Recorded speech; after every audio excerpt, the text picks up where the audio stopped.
आज हम इस वीडियो बात करने वाले हैं राइबोसोम और टीआरएनए के बारे में, जो कि हम अपकमिंग ट्रांसलेशन में पढ़ेंगे।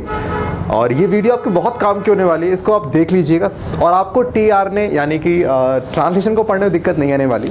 तो चलिए दोस्तों, ज़्यादा ना करते शुरू करते हैं। हेलो दोस्तों, मैं हूँ विनय और आप देखें मेरा यूट्यूब चैनल विनय बायोलॉजी। तो यार आज अपन पढ़ेंगे, पहले टीआरएनए के बारे में पढ़ते हैं। देखिए टीआरएनए, जिसका पूरा नाम हम लोग बोलते हैं क्या, ट्रांसफर आरएनए। क्या बोलते हैं? Transfer RNA. ये जो आरएनए है इसका काम है ट्रांसफर करने का। क्या?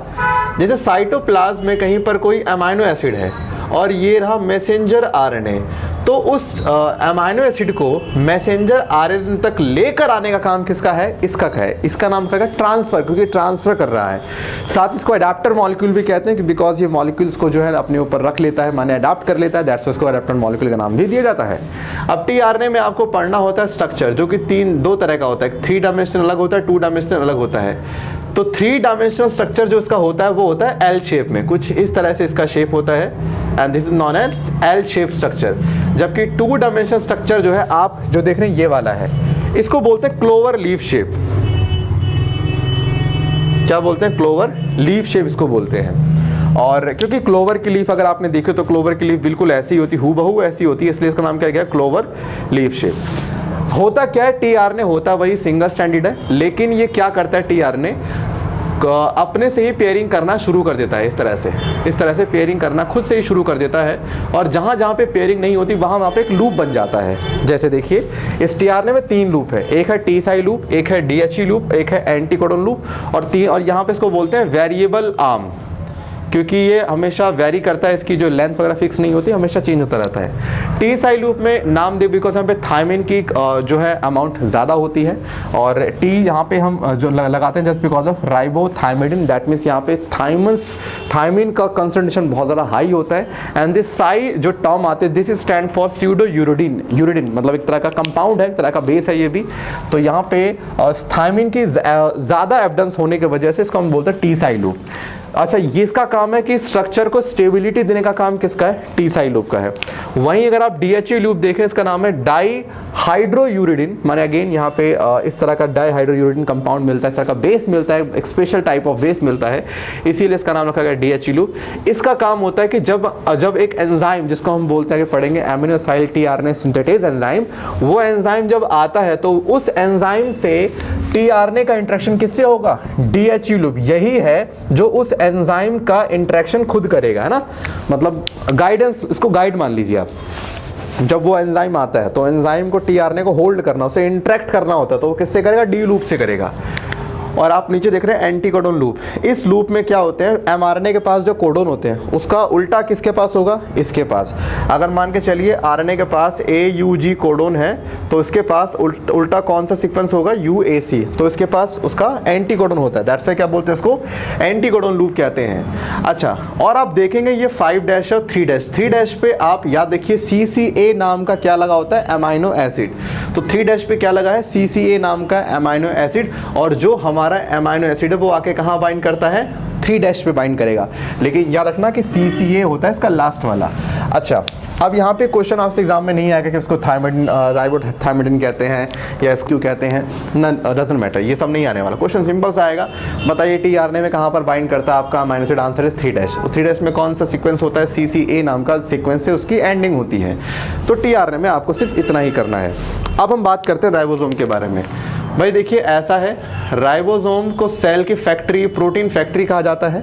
राइबोसोम बेसिकली 2 चीज़ से मिलकर बना होता है, एक तो बना होता है आरएनए से और एक बना होता है प्रोटीन से। राइबोसोम 2 चीज़ से मिलकर बनता है, आरएनए और प्रोटीन से। क्योंकि 2 चीज़ से मिलकर बना है इसीलिए इसका नाम भी पूरा सुन लीजिए क्या है, इसको राइबोन्यूक्लियोप्रोटीन के नाम से भी बुलाया जाता है। बिकॉज राइबोन्यूक्लियो माने आरएनए, प्रोटीन माने प्रोटीन। अब राइबोसोम जो होता है ना, राइबोसोम 2 टुकड़ों में मिलता है, एक को बोलते हैं लार्जर सब यूनिट, एक को बोलते हैं स्मॉलर सब यूनिट। जैसे मान के चलिए ये हो गया लार्जर सब यूनिट और ये हो गया स्मॉलर सब यूनिट, और दोनों जो सब यूनिट है जब ये दोनों मिल जाती हैं, लार्जर और स्मॉलर के मिलने के बाद जो कंप्लीट बनता है इसको बोलते हैं this is a complete ribosome. देखो कंप्लीट राइबोसोम ये नहीं हुआ ना ये हुआ, कंप्लीट राइबोसोम ये होता है, ये तो लार्जर सब यूनिट है, ये स्मॉलर सब यूनिट है।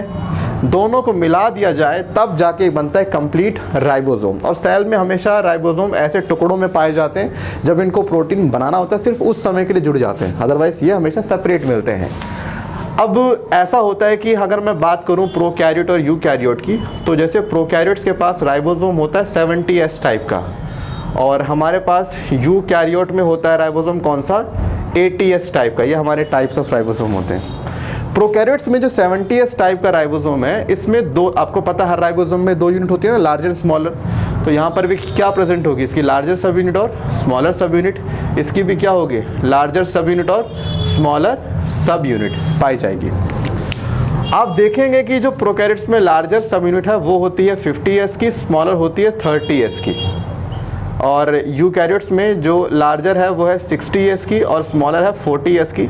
माइंड में सवाल आएगा कि यार 50 + 30 70 कैसे होता है, तो मैं आपको बता दूं, ये जो S है इसका मतलब है स्वेडबर्ग यूनिट, साइंटिस्ट है। S का मतलब यहाँ पे साइज से आता है, साइज और वेट से आता है। तो ऐसा होता है कि जैसे मान के चलिए कि जब 2 राइबोसोम जुड़ते हैं तो उनका कुछ एरिया ओवरलैप हो जाता है। जैसे मान के चलिए 8 सेंटीमीटर 2 सेंटीमीटर, हर बंदे के हिसाब से 8 + 2 कितना होता है 10, लेकिन यहाँ पे 10 नहीं होगा। जब दोनों को मिलाऊंगा तो इनकी लेंथ 9 सेंटीमीटर आएगी। क्यों, क्योंकि दोनों का एक थोड़ा सा एरिया क्या हो गया, ओवरलैप हो गया, हाँ कि ना। तो जब ओवरलैपिंग होती है तो ओवरऑल साइज क्या हो जाता है, कम हो जाता है। और S क्या है, साइज की तो यूनिट है। तो भैया जब अकेले थे तो 50 के थे, अकेले थे 30 के, लेकिन जब दोनों जुड़ गए तो जुड़ने का दोनों का कुछ एरिया कॉमन ओवरलैप हो गया। कॉमन ओवरलैप होने से जो है साइज जो है 80 का नहीं निकलता, 70 का निकल के आता है। बाकी इसके देखो, अभी मेरा मकसद आपको ट्रांसलेशन के पर्पज से पढ़ाना है, ठीक है। इसकी जो डिटेल वीडियो मैंने ऑलरेडी डाल के जाके देख सकते हैं कि ऐसा क्यों होता है, ठीक है। बाकी मैं आपको नेक्स्ट वीडियो आके दे ही दूंगा इस चीज़ के बारे में। तो 2 यूनिट है। लार्जर सब यूनिट में 50S जो है, अब देखो मैंने आपसे कहा कि किससे बने होते हैं, प्रोटीन और RNA से बने होते हैं। तो 50S के अंदर आपको क्या मिलेगा, यहाँ पर मिलेगा एक आपको 5S rRNA, एक मिलेगा 23S rRNA, यानी कि यहाँ पर ये तुम्हारे इसके अंदर RNA है, 50 के अंदर ये वाले RNA, 5S rRNA और 23S rRNA। और साथ ही यहाँ पर आपको प्रोटीन मिलेंगे कितने, you will get 34 different types of protein in larger सब यूनिट राइबोसोम। अगर मैं स्मॉलर की बात करूँ तो इसमें जो RNA आता है वो आता है 16S rRNA, और प्रोटीन्स यहाँ पर जो आएंगे वो आएंगे 21 डिफरेंट टाइप्स ऑफ प्रोटीन। ये आपको याद करना है। मतलब लार्जर के पास आप देखिए 5 और 23, ये 2 होती हैं RNA की यूनिट, और प्रोटीन कितना, तो 34। इसके पास कितने, 21 प्रोटीन। अगर मैं बात करता हूँ हमारी बात करता हूँ प्रोकैरियोट, हमारी बात यानी यूकैरियोट्स की बात करता हूँ, तो हमारे लार्जर के अंदर मिलेंगे 5S rRNA मिलेंगे। मतलब हमारे जो 60S है इसमें हमें क्या मिलेगा, 5S rRNA, उसके बाद 5.8, उसके बाद 28S rRNA। ये हमारे लार्जर का हो गया हिस्सा। और साथ ही हमारे पास जो प्रोटीन मिलेंगे वो अप्रॉक्सीमेटली 48 डिफरेंट टाइप्स के प्रोटीन हमारे पाए जाएंगे कहाँ, इन लार्जर सब यूनिट। बट अगर मैं स्मॉलर की बात करूँ तो भाई स्मॉलर में हमारी होती है 80S rRNA की यूनिट, और साथ ही हमें प्रोटीन कितने मिलते हैं, 33 डिफरेंट टाइप्स ऑफ प्रोटीन मिलते हैं। ये सब वैल्यू आप ऑप्शनल है, चाहे तो करें वरना ना करें, बट मैंने करा दिया, क्या पता किसी के मन में हो। वैसे तो आपको पता काम का याद रखना है, काम को आपको सिर्फ इतना याद रखना, सर चाहे 80 या 70 दोनों बनी तो 2 ही चीज़ से हैं, एक स्मॉलर सब यूनिट और एक लार्जर सब unit.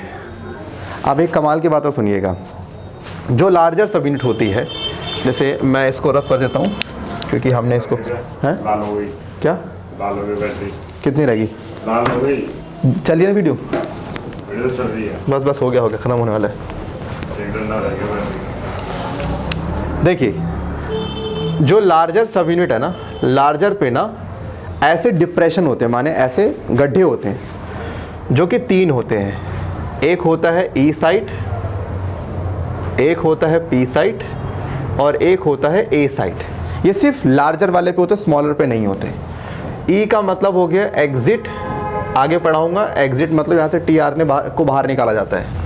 P stand for peptidyl transferase, एक एंजाइम होता है इस लोकेशन पे जो कि एक्चुअल में 28S rRNA ही होता है जो कि एंजाइम की तरह बिहेव करता है। और A this is amino acyl इसको बोलते हैं, क्योंकि यहाँ पे जो tRNA है जिसके पास एमिनो एसिड होगा वो यहाँ आके लगेगा। तो आप लोग याद रखिए कि लार्जर सब यूनिट पे 3 साइट पाई जाती है। देखो मैंने आपको जितना भी कराया ना, ये मैंने आपको कराया है ट्रांसलेशन के पर्पज़ से, ठीक है। तो इतना ही करिएगा, आपके लिए काफ़ी है। और फिर मिलते हैं नेक्स्ट वीडियो में, जब तक के लिए bye bye, take care, love you all.